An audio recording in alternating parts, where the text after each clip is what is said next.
Was freaking embarrassing. Hi, I'm Weston. I love talking about the Rangers. And good God, really?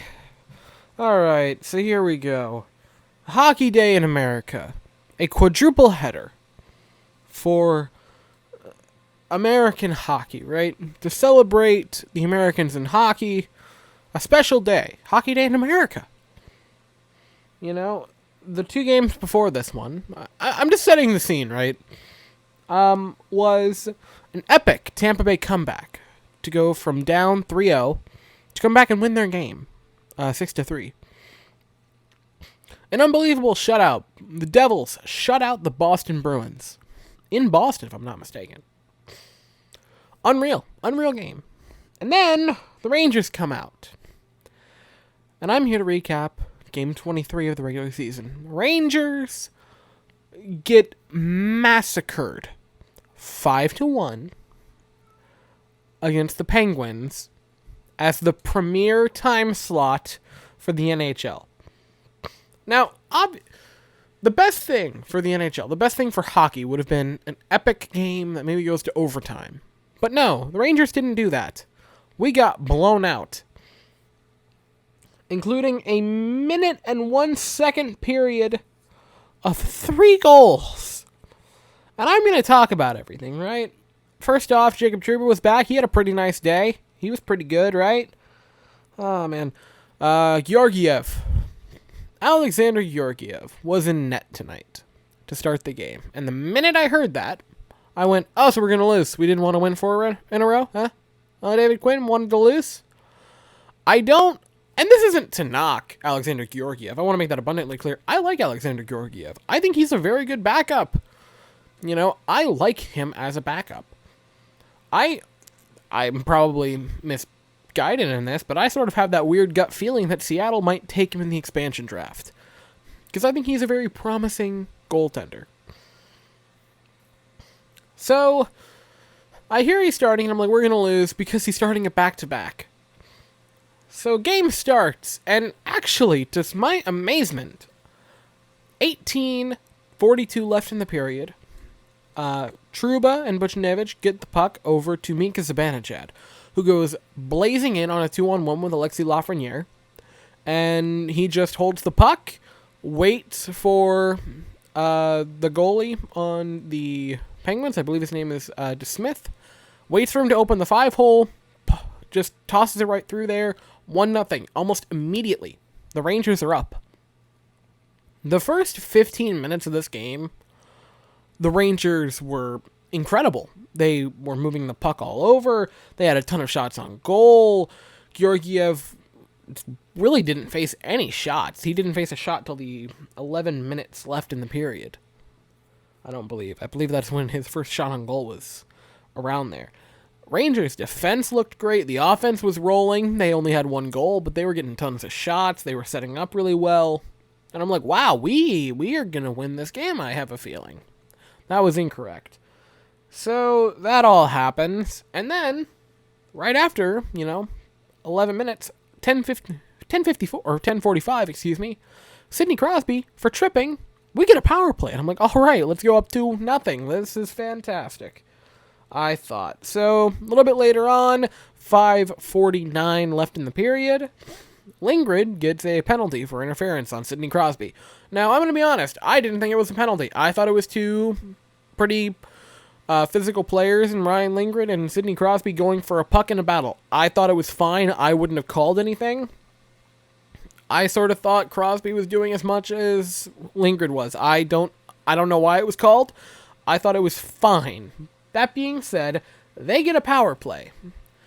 And oh good God, that's when it starts. That's when it starts, man. 3:47 left in the first period. The Penguins are doing a little bit of movement. They bring it in. One passes to another. They pass to Mr. John Marino, and he tosses it in. It's 1-1. And I'm like, you know what? It's fine. It's okay. We're okay. This was incorrect. Oh, good God. 3:08 left. Kasperi Kapanen gets a breakaway. It was a pretty bad defensive play by Keandre Miller. But they get a breakaway. He scores. It's 2-1. I'm like, wow, that lead went away pretty quickly. I sure hope nothing else happens. So 2:46 left. Another breakaway. This one for Sidney Crosby. And as soon as I look up, I see a breakaway. I'm like, oh no. And then I see Sidney Crosby, and I'm just like, all right, start marking down the time. Goal, and it was a goal. 1:01 second. 61 seconds. Rangers up 1-0. 61 seconds later, down 3-1. It was a madness. It was insane. And at that moment, I guess after giving up the 3 goals, that was when David Quinn was like, all right, I guess it's time to take out Georgiev. And he sends in Keith Kincaid. Now, I thought Keith Kincaid played pretty well. Like, I thought he played a fine game. I know he allowed 2 goals. I don't know why he didn't get the start to begin with. Again, I like Georgiev. It was madness to me that he even considered starting him, let alone actually started him for this game. Keith Kincaid was clearly the option. Because here's a question, and this is what I literally just thought of this as I was speaking. What happens if Georgiev goes down? He just played yesterday, and it wasn't much, but he played the game before that. What happens if in this game he goes down from the stress of playing twice in 2 days? And his 3rd game time action in 4 days? What happens then, David Quinn? Because at that point, if you really wanted to give Shesterkin a little bit more time, which I would give Kincaid the start Tuesday, I really would. It's not worth it to me. Shesterkin has been on a roll. He was maybe playing the best game of his career against the Devils when he got injured. So I would not, under any circumstances, play Shesterkin Tuesday. I would play Kincaid. But what would have happened if Georgiev went down? What would have happened then? We would have been freaking screwed. And I'm not really mad at Georgiev today. I'm mad at David Quinn for some reason saying, let's start Georgiev again. I know he started the game before this and played in the game before that. But let's put him in. What's the worst that could happen? This. 3 goals in a minute. So, here's the thing, right? What sucks about the first period is for the first 15 minutes, we were fantastic. Everything was going well. And then, after that moment, we just stopped playing hockey. 15 minutes in the first period. First quarter. And then we stopped playing hockey. We stopped. It just felt like we gave up. We're just like, we tried. After that point, the defense was awful. The offense couldn't really get anything going. They had shots on goal, but none of them were particularly good shots. The only 2 that I can think of that really had a good shot was Mika's near miss, and then Buchnevich almost had a tip in but missed the net a little bit later on. Aside from that, there was no good chances. I don't think we had a power play after that point. It was bad. Our offense shut down. And Keith Kincaid basically kept this from being like a 9-0 or a 9-1 massacre, and I'll get to that in a moment. So the second period is basically nothing, right? 9:59, we take a too many men call. We send Laffy to the box to take the spot of that. 8:03, Mika gets a slashing penalty. He goes to the box. They have a 5-on-3 for a second or 2. I think it was actually 4 seconds. And that's about it after the second period. We killed off both of the penalties. So on to the third period, which again, not much happened in. 13:40, there was this insane pass by Evgeny Malkin. He put it right in front for Kasperi Kapanen, and Kincaid made this unreal save, moving to his right really quickly. That was fantastic. A little bit later than that, 7:02 left in the game, he made an unreal save. He kicked it, I think he kicked it with his freaking skate blade. It was unreal. And at this point, I'm like, yeah, I don't care if he let in 3 or 5 goals for the rest of the game. You need to start him Tuesday. It was clear to me. Because again, I don't want to push Georgiev. I don't want to make him start or play Thursday, Saturday, Sunday, Tuesday. No. Do not do that. Play Kincaid. So that happened, that great save. And then 3:23. Look, oh my God, can you guys believe it? It's another breakaway. This is a 2-on-1. And wow, they scored. Can you believe it? It's a 2-on-1 rush. They scored, they make it 4-1. And then, not that long after that, or excuse me, that one, excuse me, my notes are the exact same.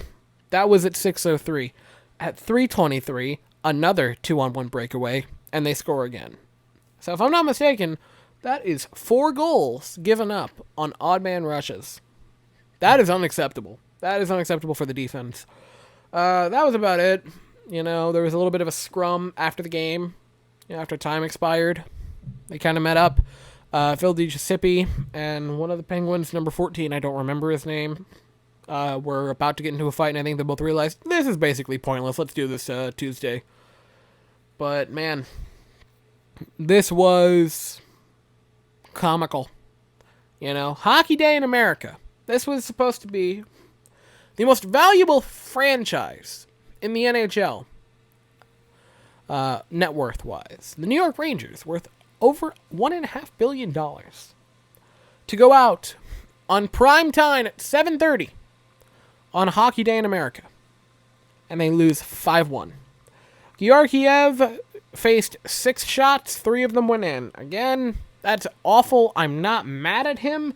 I'm mad at the fact that he was put in that position. Keith Kincaid was way better. 16 of 18. I thought he played a really nice game.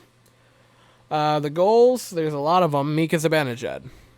That was it. And then the assists were Jacob Trouba and Pavel Buchnevich. And that's it. This was a bad game. I don't know what else to say, man. This game sucked. The second period was kind of uninteresting. The third period was mostly uninteresting. This was just a rough game. And that's all I have to say, really. So I will see you all Tuesday night. Thank you all for watching. I hope you all have an absolutely fantastic day. And go Rangers.